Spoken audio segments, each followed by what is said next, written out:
Installing an action camera on the new DJI Neo, that coming up right after this.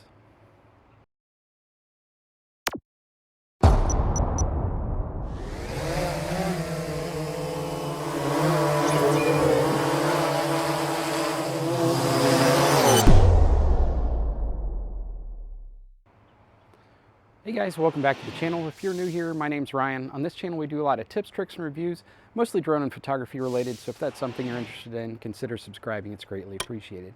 As I mentioned in the intro, today we're going to be talking about the new mount that we've developed for the DJI Neo. It simply clips onto the top and it's made specifically for the Insta360 Go 3 and Go 3S. You can use other action cameras, but I suggest using a naked camera.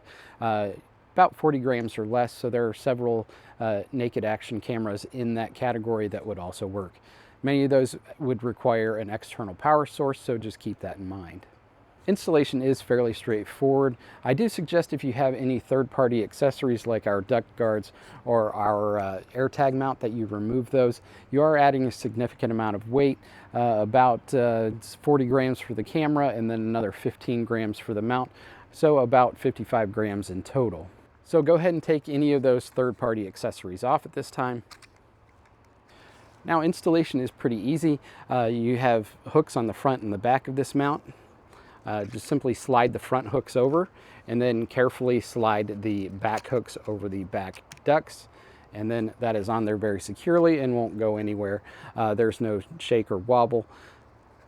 Now a little bit about our mount. It is a two-part mount. The bottom is printed out of a PETG material. That is a strong, durable material that is still somewhat flexible. It'll bend before it breaks, unlike other traditional 3D printing materials. And then the fingers portion is made out of a TPU. Why is TPU important? Well, if you want to get rid of any vibrations from the drone, TPU is the way to do it. Vibrations from the drone can cause jello in your footage, and this will help eliminate that. So there are no other tools required to install the camera onto the drone, other than we do include a polycarbonate nut and bolt. We use polycarbonate because it's a lot lighter than stainless steel, and we're trying to save weight here. So we do include a 4mm hex wrench that is used to install that nut and bolt. So we do have options that include a Insta360 Go 3 or Go 3S holder that is directly inserted into the fingers on top of the mount to hold the camera. We do offer a full protector as well for the Insta360 Go 3 and Go 3S. It flies fine with that little bit extra weight on there too. Now you can fly in all the flight modes available for the Neo using our mount and the Insta360 Go 3 or Go 3S. You can use the automated flight routines like Follow Me and Rocket and those sorts of things, or you can use your RC-N3 remote or the RC2 remote, as well as the DJI FPV remote and goggles. All will work fine while flying this camera. So there's no change in launching the drone. It works just as before. I'll show you here with a Follow Me launch. Close. Follow. 3, 2, 1.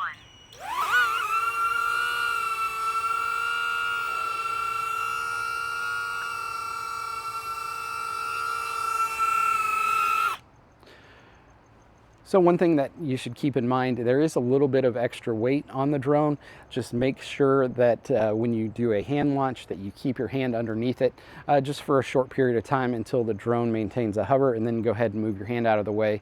If you don't, there's a little bit extra weight and it could just lower down a little bit rather quickly, maybe a foot or so. It will recover and come back up, but I found keeping your hand underneath it just keeps that from happening.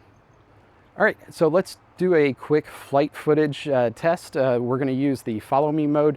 I'm going to have both the recording from the Neo as well as the Insta360 Go side by side so you can see what they look like. Both the cameras are set to their default settings. Internal stabilization is turned on both of them. I'm just going to ride around with an electric scooter. It goes about 20 miles an hour, which is right on the brink of what the DJI Neo can handle anyway in Follow Me mode. So we're going to do that, go around the block, come back, and we will do a quick recap.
right, so let me know what you thought about that flight footage down in the comments below.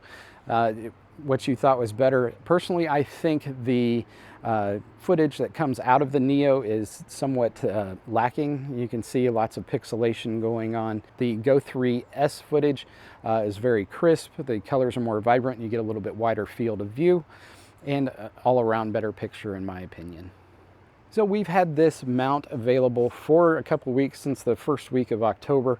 It's gotten a great following, and I appreciate all your support on that. We have had some questions on it, and wanted to answer them here as well as show you that flight footage. So that's it for this video. I hope you found it helpful. If you did, consider subscribing, hit that thumbs up button, it's greatly appreciated. All the products we use today are linked down in the description below from our eBay store, our Etsy store, and also our website. If you need to reach out to us, feel free to do so down in the comments below or on our website. We have a Facebook Connect button that you can reach us that way as well. So that's it. Film safe, fly safe, and bye for now.